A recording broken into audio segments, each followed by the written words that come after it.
Fuel cells play a very important role in the transition towards greener energy sources, as they can run on hydrogen, which can be produced with green technologies such as electrolysis, which is a very important part within the Power-to-X landscape.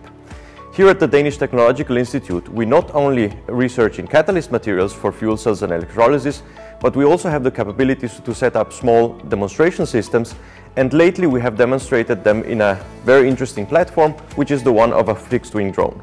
The reason why the drone platform is so interesting is because it has very strict limitations in terms of both weight and space, because ultimately the drone needs to be able to take off, which sets a very hard limit to how much batteries or other forms of energy storage we can put on board. Specifically, we've been working with a fixed-wing drone that was originally equipped with a gasoline engine.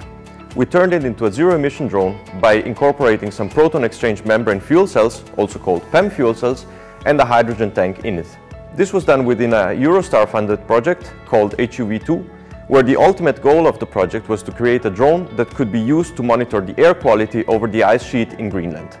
Batteries can of course be used to fly without any emissions, but the problem with batteries is that usually you can get half an hour or maximum 1 hour of flight time, whereas the purpose of this project was to obtain actually much longer flight times, ideally up to 24 hours. This brings us back to why the drone is an ideal platform to really test the capabilities of the fuel cell systems, because everything in the drone needs to be optimized for